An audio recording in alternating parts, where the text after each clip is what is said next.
On this episode of the Bronze Metalist podcast, we talk about Release From Agony by Destruction.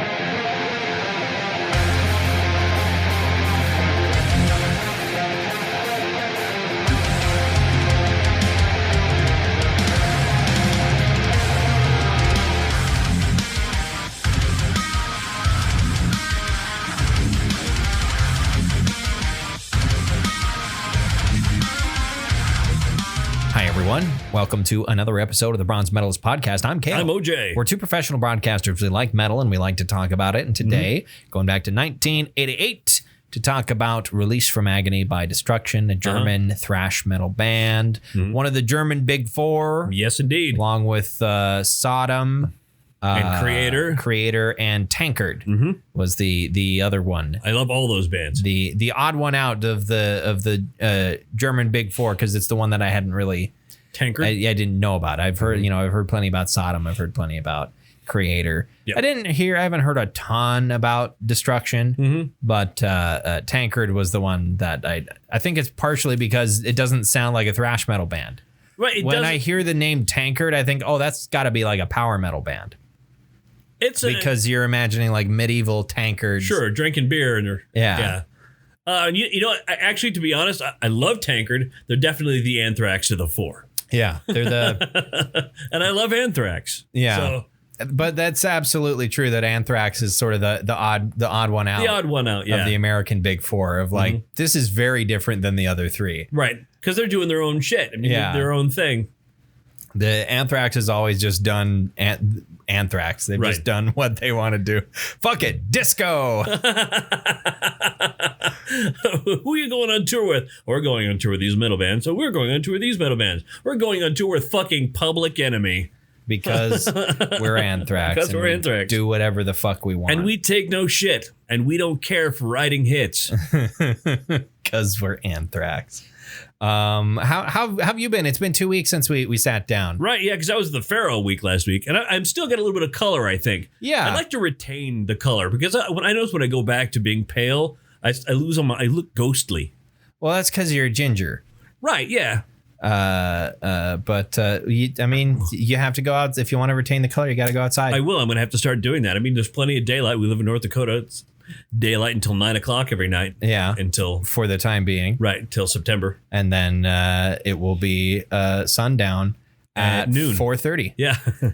Actually, I was joking noon. No, he was joking 4:30. No, he wasn't joking. 4:30 is it. 4:30 is accurate for the dead of winter. Yeah, it is. For January. Yeah, for around Christmas time. 4:30. You get home from work and the sun's already down. All right, so that's why we here in North Dakota have to have special lamps sometimes. Yes. Have you ever seen that picture? Like, I've never met anyone that actually has like a UV lamp. My wife. But have you ever seen there's a picture of Russian kids in like growing up in northern Siberia. I think it was like Minsk or something like, or not Minsk, Murmansk is one of the most northerly cities in Russia. Right. It's on the sea, isn't it? Up in the Murmansk is fairly close to Finland. But I'm trying to think of one of the other. Novosibirsk is in southern Siberia. There's a city in like northern Siberia that's every picture I've seen of it. It's always a picture of it in winter. And it's the most depressing looking city you've ever seen. And it actually looks fairly nice in summertime. But in winter, it's just like here, classically Russian depressing, because there's tons and tons of factories and shit and there's. But anyway, there was kids in northern Siberia. They're all down to their skivvies, wearing like suntan goggles that you would wear in a tanning bed, standing in front of a UV lamp, getting some color. Yeah, just standing in front of it. For who knows how long, because they need their vitamin D. Sure. Generally, it doesn't get quite too bad. Also, just because everybody drinks so much fucking milk, right? In North Dakota. Hey, they drink milk in Siberia. So have you ever seen someone transporting milk in Siberia? I imagine it's pretty whack. It's in blocks. Blocks of. I suppose you could just freeze milk. Yeah, that's how you buy milk in small town Siberia. There's a frozen block of milk. Man coming home from the store. How do you get it in summertime? It's still in blocks. It's high protein. Oh, No, I don't know. No. They just let it congeal. Yeah. I don't think that's milk at that That's point. That's called a cheese. I think. I'm pretty sure that's cheese. But yeah, I guess I've never seen anyone who has a UV lamp and actually uses it or whatever. I just let the seasonal depression take me. Right. You just embrace the sadness. Yeah. Instead of going outside for a bit, even though it's cold, or because it's cold, taking a multivitamin. Yeah. Just let that winter sadness grip me. I'm by the way, either tomorrow or I'm not sure when, going on a different podcast for a one-off. Really? Yes. You're cheating on me? With my sister. Okay. I know. Yeah, that actually happened to us. I can't remember what movie we were going to go see, but it was just she and I. She's 15 years younger than I am. Yeah. And we're up there buying popcorn, and the lady says, "You want anything else?" I'm like, "I'm good." And she says, "Nah, only your girlfriend here would know that." No. I don't think that's ever actually. No one's ever said anything. Like when Hannah and I hang out, if we're going around town, I don't think anyone's ever said anything to us. Mm-hmm. But she's only 3-4 years older than me, mm-hmm. and she's very short and is very youthful. Sure. And so I can absolutely see some people making that mistake. Mm-hmm. No one's ever said anything though. I think she still gets carded fairly often at bars and stuff. Sure. She's almost 30. Yeah, she's almost 30. Well, she'll be I can't remember off the top of my head. I was thinking about that the other day, where I know when my family members' birthdays are, but I don't necessarily know how old everyone is. Yeah. Sure. How old is everyone? I don't. Sometimes it's hard for me I have to think about that. I just don't know it off the top of my head, because I'm a horrible, horrible son and brother. Sure. I'm a terrible person. And so, by the way, I was going to get at the fact that you're probably, as you do all these sort of technical work with this show here, yeah, you might see some different comments, because I know that Katie listens to this every week. She says, "Well, I've mentioned you. I think we want to have you on," and then she's very Christian. She's very very folk music, and I don't look at comments, so okay, whatever comments we do get, I don't see them. All right, but so yeah. You guys should go listen to the Bronze Metalist, and so you don't look at comments at all? No, I mean, if I was really putting some, if I really wanted to put in the work with social media and stuff, and really bump engagement up and all that, sure. if I cared, right? And I'm glad you don't. Yeah, then I would I would go ahead and engage, but for the moment, I already have a full-time job. Sure. I don't need to do more stuff. This is a fun hobby that we do. Mm-hmm. And if people are interested, they can go ahead and listen to it. Sure. But, glad to have you. And if you leave, we won't notice. Yeah. We're going to keep trucking and doing what we're doing. Indeed. Glad to have you along. But we don't know you're here. Yeah. I like the idea of just podcasting in a complete vacuum. Yeah. But perhaps it's a waste of time and money, but who cares? I'm sure. It can't be, because this is something we look forward to every week. Yeah, so. It's not a waste to us. We enjoy what we do. I'm just worried that you turn on the lights just once and see what kind of things are dwelling in the shadows. See what cockroaches scurry out from under the fridge. Yeah, we'll see. I want to talk about something.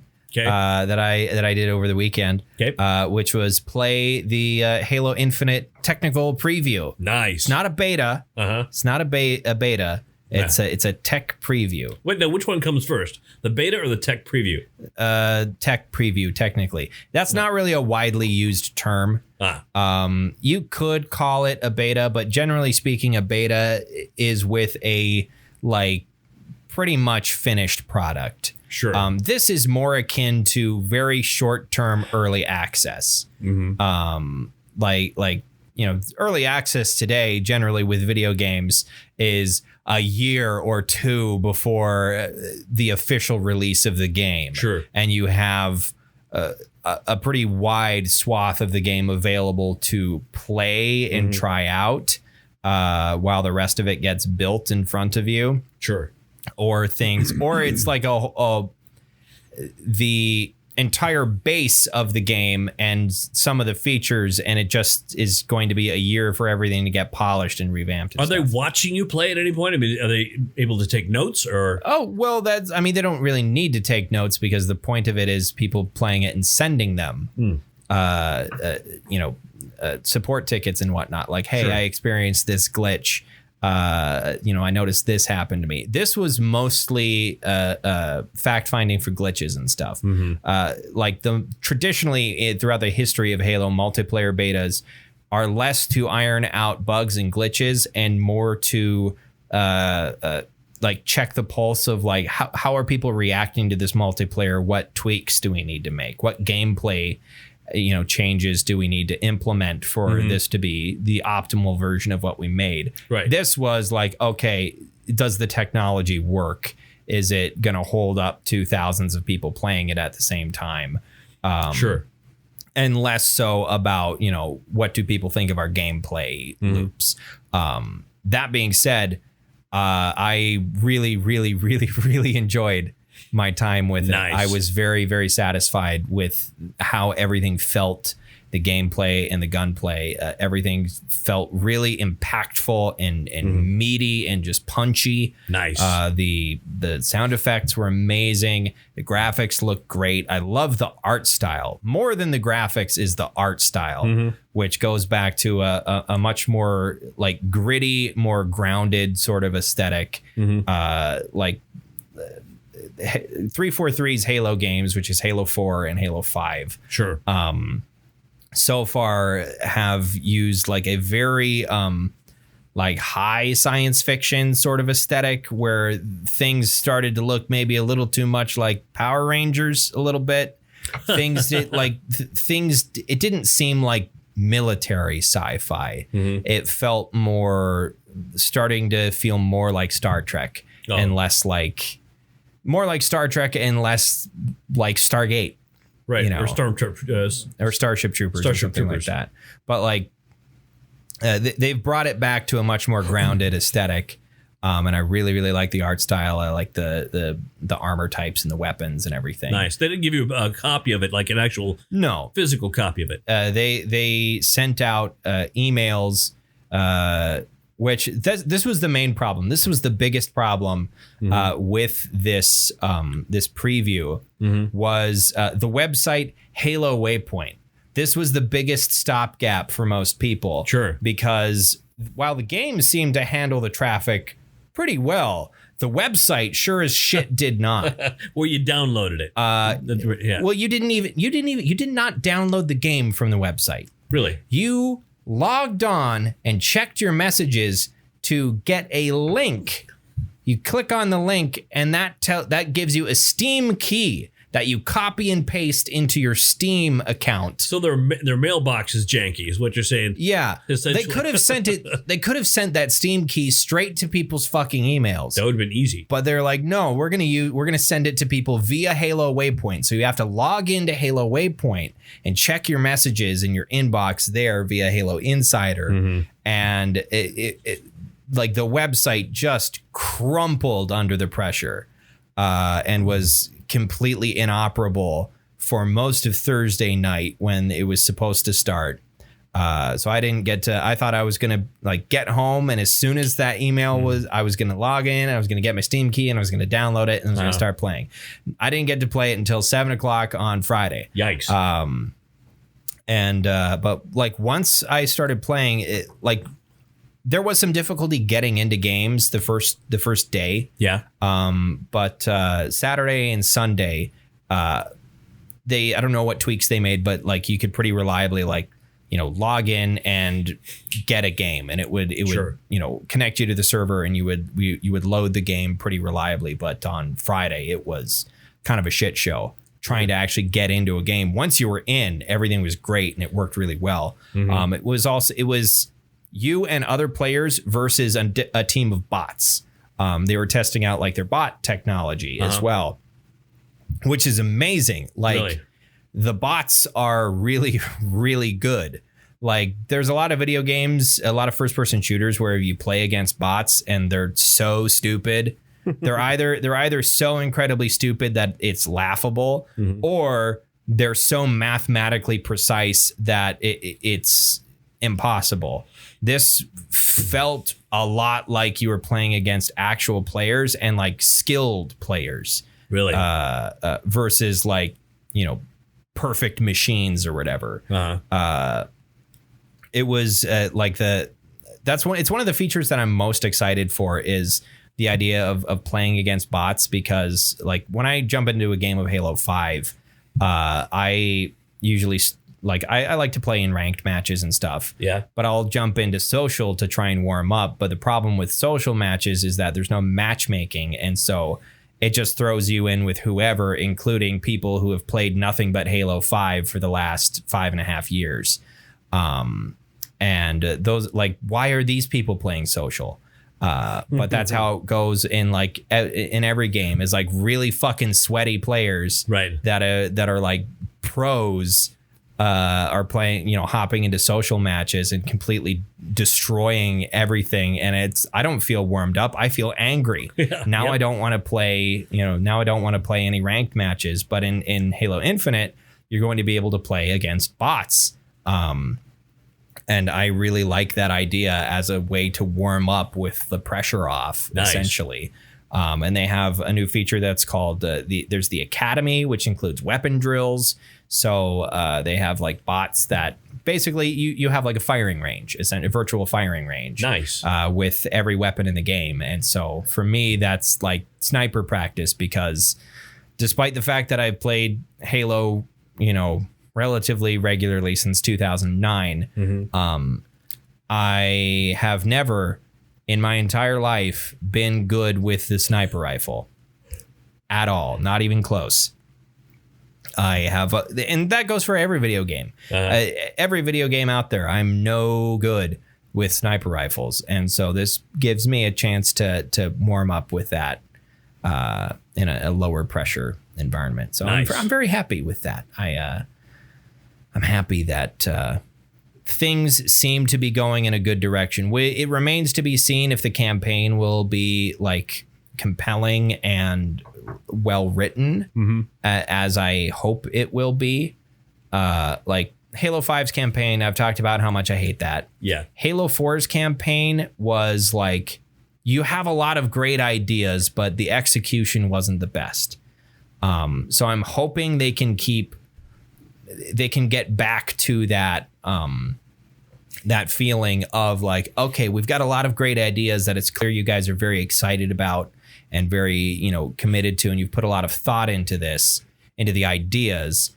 Now pull off the execution as well. Like I'm hoping that we can get both worlds, because like the promise that they had in Halo 4 was like, not only it was essentially like, we are not just fans of the video games, we're fans of all the other media that I really like. The expanded universe of Halo, I think, is very intriguing. But a lot of that stuff never ended up in the Bungie games because Bungie kind of didn't care. And so like 343 was committed to bringing that stuff into the games, and writing more complex and deeper narratives, because you kind of need to have stuff like that if you're making a campaign in 2021. People didn't need a complex narrative for their first person shooter campaign in 2007. People didn't need that.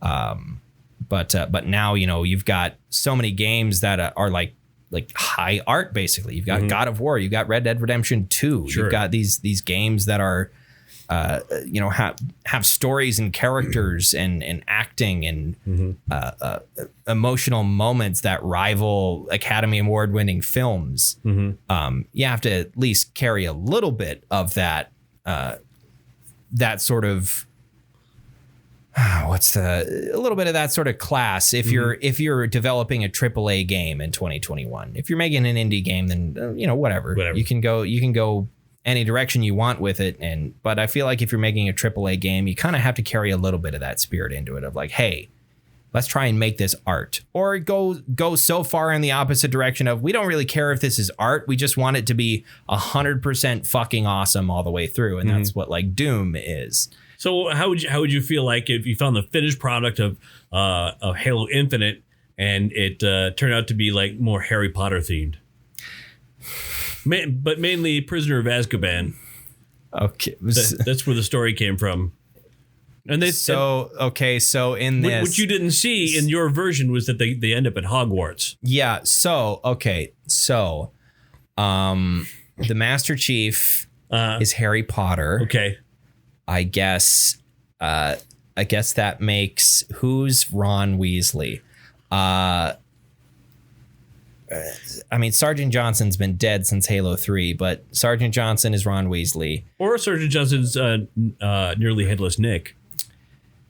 I could, bring Sergeant Johnson back from the dead, whatever. Okay, here's the trio. Ron Weasley is played by Brohammer. We don't know the guy's actual name. He's been in the trailers. He's the pilot of this Pelican that he ends up finding the Chief floating in space.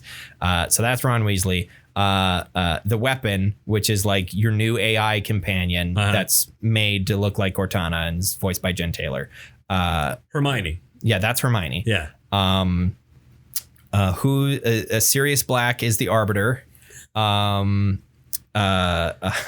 Severus Snape is, I guess, Atriox. I'm trying to fit all of these Halo characters into Hogwarts. Sure. Would Dumbledore be Dumbledore is Lord Hood. Sure. But he's once again, of course, played by Ron Perlman.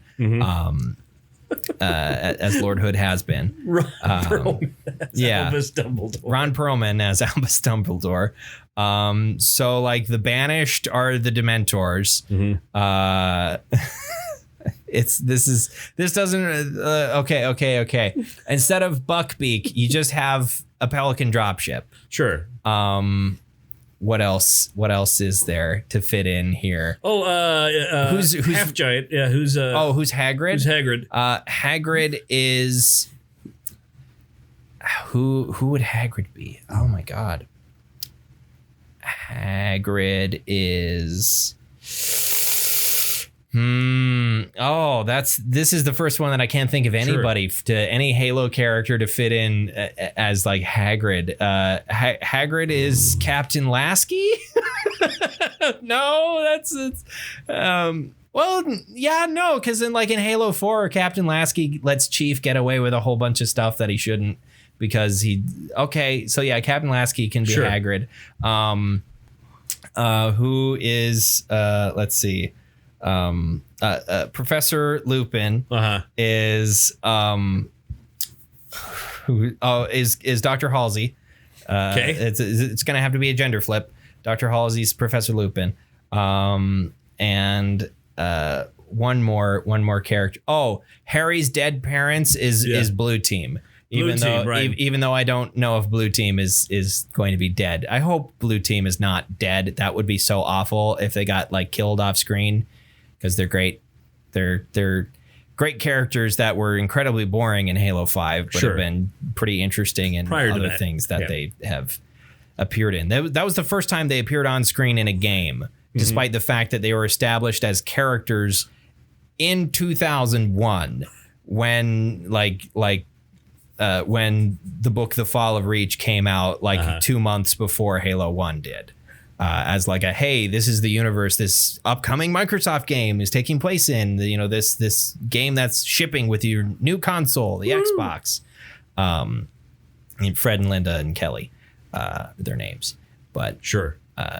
Blue Team. Yeah, Blue Team. Fred is voiced by Travis Willingham, which I would love to see something where they actually give Travis Willingham some real meat, because the guy's an amazing voice actor. Sure. But anyway, enough about Halo. Yesterday, purchased the full version of It Takes Two. Yes, a co-op game. Yeah. Max and I have been playing that. It is an awesome game. It looks extremely fun. It is hilariously fun. Hilariously fun. Yeah. There's been a lot of yelling at each other. Yeah. Which... That's co-op games. That's co-op games, yeah. Have the two of you ever tried to play Portal 2? No, but I really want to.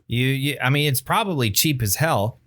What would we get it for? I mean, you could probably get it on your PlayStation 4. I think that's probably been. You check in the marketplace, see if you can find it somewhere. It's because it came out in like 2008, so it's probably pretty cheap. I played the 2D Flash version of Portal 1 for the first game. The 2D Flash version. I think that might have been unofficial.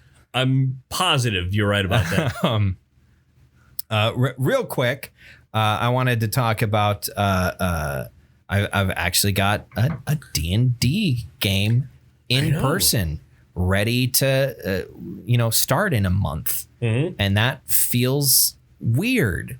I haven't DM'd an in-person game for someone that I'm not related to in like over 3 years at this point. So I'm excited and I'm nervous and I'm ready to go. You're gonna be there. My buddy Matt's gonna be there. And then a couple other people I've never played with before, and we're gonna see how it goes. One of those people came to my booth at the fair, and he has a really weird mustache now. Oh, is it Topher? Yeah. Topher's facial hair has gone through some evolutions over the last few months with like summer theater stuff. I've seen some pictures. It's just like, what role is this? That mustache. Yeah. Yeah. I said, here we're going to be playing D&D together. And for a moment, I could see the look in his face like, what did I get into? What is this? What did I get myself into? But we'll see. We'll see. It'll be fun. It's going to be fun. If you don't have fun, I demand you have fun. I will make you have fun. You'll have fun if it's the last thing you ever do. You're going to have D&D fun, or you're going to have taser fun.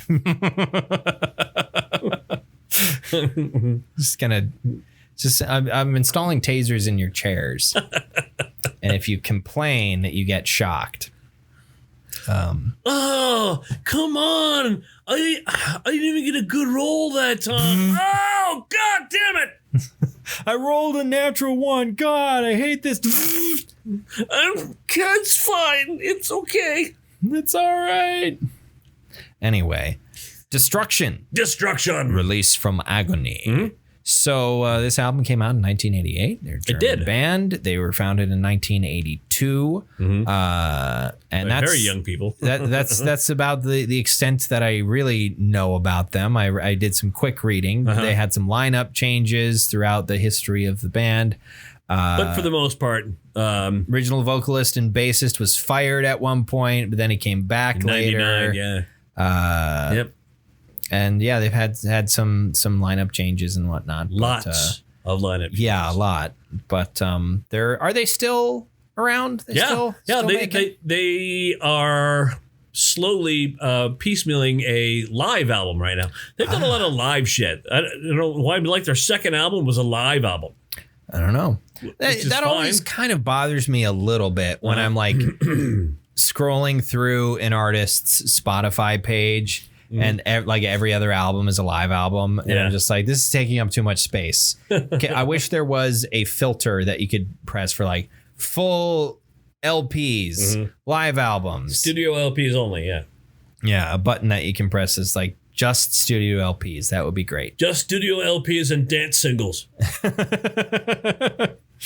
I only want their cover songs. Filter out everything else. I just want to see their cover songs. There's some. If you're a metal fan, there have over the years been some great covers albums. That's true. Yeah, but I like the one band that I have listened to where I prefer like a live version to the studio version is I really love that High Lung live album. Yeah, that High Lung audience that really adds to it. Yeah, that High Lung live album is insane, and I'm also pretty sure that was their first ever live show. Yes, which was just crazy. The amount of shit that they pulled off there, but yeah, that's a great live album. What was that video game that came out? Hellblade. Hellblade, yes. Yeah, that was a trailer for the second game that they're doing the soundtrack for. That has yet to come out. Really? That's Hellblade 2. The original Hellblade came out like a few years ago. Right, but Hellblade 2 is the one that they're doing the soundtrack with for, Hylon, and that's why is that not out yet? I mean, because it's a game and they take time to develop. It doesn't take like comparatively like 3 years ago. That was like a year and a half ago when that trailer came out. Was it? Yeah, it was not that long ago. I don't know if it was even that long. I feel like it was like last summer that trailer came out. When did we stop working at work? That was in November. That was last November. So it might have been last summer. Yeah, I'm pretty sure it was last summer when that trailer came out. I have no sense of time, and it's gone. That's been destroyed, basically. Yeah, no, that's I understand. That was a beautiful trailer. It won't be out for PlayStation, though. I mean, it's an Xbox exclusive? Probably, yeah. Well, Microsoft. It'll be PC. Sure. PC and Xbox. I imagine, I guess it probably won't be PlayStation available via PlayStation because the Microsoft own that company. They own that company now. They own their company now. But the first Destruction album I actually heard wasn't until this album was like 6 years old. What was the first one you heard? Cracked Brain was the first Destruction album I actually heard. I was already 20 years old at this point. So hey, Destruction. So I've heard of Destruction. What do you think of them? I said the word of, right? You heard that? Yeah. So well, try this, and let's do it. I love this. Hey kid, try this. You want some thrash metal? Got some in my van. Got some thrash metal in my van. Just opens up the door, and it's just he's got racks and racks of LPs. Just like, what vinyl you want, dude? Yeah. All right. What? It's $15. Dude, why do you have the corpse of Jeff Hanneman in here? Why Jeff Hanneman? Well, Jeff, that's right. Jeff Hanneman is dead. Yeah. For a second, I was like, Jeff Hanneman's not dead, but no, he's the one that died. Yeah, he died. Age 49, I think, yeah. When he died, I remember everybody saying, "Oh, the spy died of a spider bite. Ooh, spider bite." And then later, somebody went, "No, yeah, liver. He drank too much. He drank too much. It's his liver. Yeah, my liver." Talk more about Destruction. Say things. You talk more about Destruction. You smart man, come to my court. I think my least favorite thing about the band is Schmear. Yeah, I agree. I say, yeah. I was listening at work, and boy, with like headphones, it was a bit much at times. I think if he delivered most of the lyrics flat, like that voice he's using, but deliver them flat. Because he feels the need at the end of every line to go up a step. Sure. And it sounds awful, and I hate it. I don't hate the voice that he's doing, but when he goes high, it sounds like his voice is cracking and he's squeaking. In fact, sometimes that is what's happening. It's just in a consistent and repeatable fashion. And it really, really brought down my enjoyment of some of the songs. That otherwise I was really digging. I was like, this is some kick-ass thrash metal. This is pretty cool. But then his vocals just really got on my nerves. Once I got home and I was listening on my speakers and I was doing some other stuff on my computer, I bore it a little bit more. Sure. Because it wasn't right there in my ears. But man, earlier today while I was listening to like the first half of this, it's just like, stop doing that. just deliver them flat. It sounds fine. You're trying too hard. Well, this is their first full-length album. Yeah. So, yeah. I guess they're figuring some things out. Does it get better later? No. Or does he keep doing that? He kind of keeps doing that. Okay. This is kind of a Megadeth problem for me, right? Sure. Where it's my issue with Megadeth was Dave's vocal. That's a lot of people's issues with Megadeth. Issue with Megadeth is Dave's vocals. It's also the problem you had with Nuclear Assault, I think. Yeah. Yeah. It's just I think that I think with me, it's like I have problems sometimes with thrash metal albums where the vocalist is like in a transitional space between gruff traditional heavy metal vocals in the style of like Metallica or something like that, or earlier heavy metal bands that use a bit more gruff but still clean vocals, or shouted vocals or yelled vocals or whatever you want to call them, versus a death growl. In that transitional space where they're really bringing in a lot of grit into their voice, but they're not really death growling. They're still trying to include some melody in it. That either it's 50-50. Either it works or it's awful. I feel like the guy who did that, as far as thrash metal goes, the guy who did it the best is Max. I mean, from Max Cavalera. Oh yes, okay. Bottle opener. There you go, Max Cavalera. Yeah. I need to listen to more Sepultura. I always recommend that. If somebody says, "Hey, should I or should I not listen to Sepultura?" my answer is always going to be yes. Well, yes, you should. Yeah. Yes. I was gonna. If you just say yes, that doesn't answer the question. Right. Yes. What? Do I? Don't I? Yeah, I should listen to more Sepultura. What album did we listen? Did you bring? You had Beneath the Remains. Whatever. Yeah, I've never actually listened to Roots, which is like their. That's the one I hear most about is Roots. Yeah, which is a good album. It's kind of where they started to get real artsy. You know who you're talking to, right? Yeah, that's the shit I like. Yeah. I like the weird stuff. There's a lot of weird on there, and I do like it. Yeah, I like Roots. I guess I've listened to that one probably as much as I've listened to any of them. Yeah. Like Chaos AD is often said it was their best metal album. I really liked Arise. Which is the album after Beneath the Remains. Rise, Doth Cavalera. Yeah, Destruction.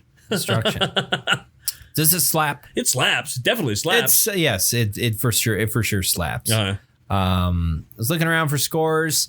Couldn't find a ton of reviews. I think I found like 4 or 5. Yeah. Came out to about an 86.5.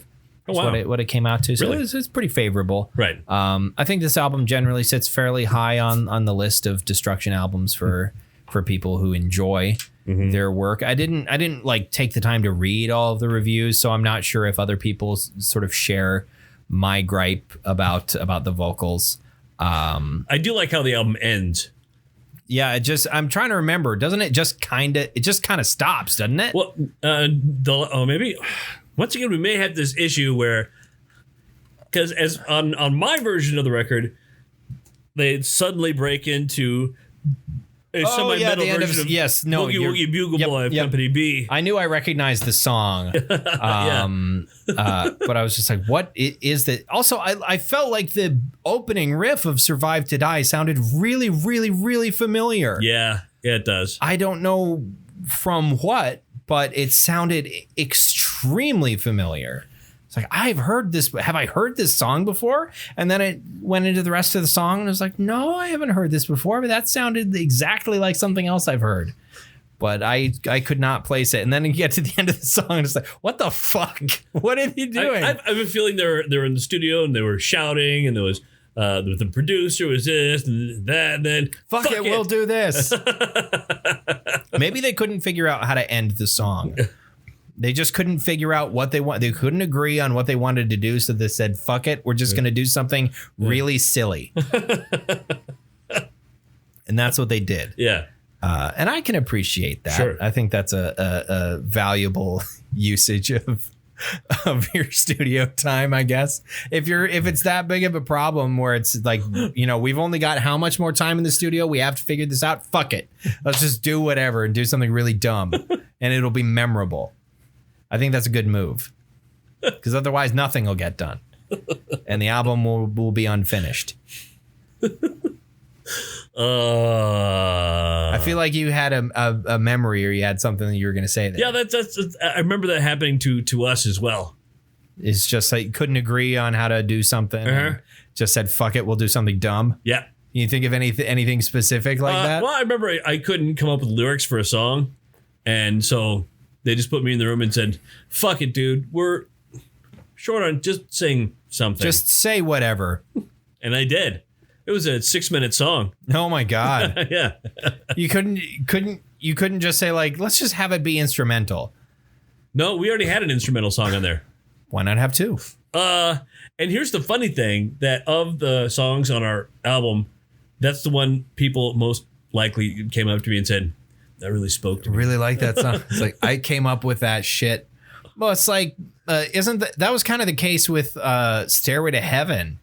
They came up with the lyrics for Stairway to Heaven on the spot. Right. Essentially. And people think that it's like, oh, it means all this. No, it's just some stuff that we came up with that we thought sounded good. We thought these words sounded great, especially if you sing them backwards, it's satanic. Yeah. They just kind of came up with shit. Right. On the spot. And everyone was just, wow, this is the most... It is one of the greatest songs ever written. Sure. But also, they just made this shit up. It doesn't mean anything. Yeah, it doesn't mean anything. Yeah. That could be part of the beauty of it. Because you get to create your own meaning. Sure. It means whatever you want it to mean. But that was kind of some of the beauty of like, I remember I read a review of somebody talking about that's part of the fun with like a lot of Converge albums, because you can't understand a fucking thing, Jake. Especially if Jake is screaming, you can't understand a goddamn thing he's saying. If I heard Jake doing his vocals in a parking lot minus the rest of the music, I would dial 911 immediately. What the fuck is wrong with this guy? Somebody, please, can we please get some mental health professionals here and help this poor man? Yeah, especially I think he's gotten more parsable as time has gone on. It's not perfect. It's not Travis Ryan like levels of diction, but Dick Chin. Dick Chin. I put the emphasis on the wrong syllable there. But unlike Jane Doe, you can't understand a fucking thing. No. It's great, but you're not supposed to understand it. But does Dick Chin come with like ball neck? It comes with dick butt. Dick butt. Yeah, dick butt. Dick butt and Dick Chin. Yep. Wow. And Dick Cheney. Cheney. He's got both. And he's got Dick Nose, like Dick Nose? the judge in Nothing But Trouble. Sure. Everybody's favorite movie, Nothing But Trouble, starring Chevy Chase, Dan Aykroyd, and oh no, can't remember her name. She was married to Ashton Kutcher for a while. Oh, you're talking about Demi Moore. Yeah. Very young Demi Moore. So what's your favorite song on Destruction's release from Agony? I feel like it is the last song on the. I think that's a pretty good track. Yeah. I wrote down Sign of Fear as my favorite one. Sign of Fear. Because that's their longest track on here, and it's also their weirdest track on here. Yeah. the it opens up with some like acoustic guitar and some. It also includes, I think, some like classical guitar, like classical guitar shredding, essentially. Super fast, like flamenco style playing. On acoustic guitar. Yeah, on a classical, which nylon. It sounded like nylon strings instead of steel. Is what I'm getting at, I guess. Catgut. Yes, and also what else was? I thought that once you get into like the distorted riffs, that was like the one that really hooked me because it was weird. It was a bit off. It was. It was outside the box. It was outside the box. It was kind of a slightly progressive riff that I appreciated. I liked it. So nice. what medal would you bestow upon Release from Agony, like Maz Kanata to Chewbacca at the end of the 2019 film The Rise of Skywalker, directed by J.J. Abrams, produced by Kathleen Kennedy? Definitely the best of the Star Wars movies. Yeah, everyone knows that it's the best Star Wars movie ever made. It definitely gets a silver for me. Yeah, I agree. While I was listening at work, I was just, because I hadn't listened all the way through. I was like, am I going to have to give this a bronze? Because I wasn't digging it. But once I got home, got to some songs that I enjoyed a little bit more, and paid less attention to the vocals and just drilled down and focused on the instrumentals, I enjoyed myself more. So this does not deserve a bronze. I'm planting this in silver. But next week, it's my turn, and I realize that we cannot go through a whole summer without, of course, talking about a Dream Theater album. It's been over a year, I believe, since we last talked about Dream Theater with Metropolis Part 2, Scenes from a Memory, which is my favorite Dream Theater album. But next time, we're going to talk about what's probably your favorite Dream Theater album, and what is by far the most well-known Dream Theater album, because it's the one that has like their one radio hit on it. Images and Words. 1991? 92. 1992. Was their third full-length album, I believe. Their first with Mr. Puffy Face himself, vocalist James LaBrie. And probably his best performance, because this was before he went on that vacation where he got horrible food poisoning that destroyed his vocal cords and caused permanent damage. We'll talk about that. It's the one I'm most familiar with. Yes. Really. So we'll talk about that next time. 1992's Images and Words by Dream Theater. And it's also pre Jordan Rudess, which so many of my favorite Dream Theater albums is Rudess, Portnoy, Petrucci, and the classic lineup. Those three names just sound like some sort of weird Hungarian food. Rudess, Portnoy, Petrucci. It's very good. It's a stew, basically, is what it is. Rudess, Portnoy, Petrucci. And it's got that's an Italian. I don't know what a Hungarian accent sounds like. I don't either. But that was definitely an Italian accent. It has the word Petrucci in it. It's hard not to do Italian. Saying Petrucci. Absolutely. But yeah, we'll talk about that next week. So until we get to that, please check out our Facebook and Twitter pages and follow those pages.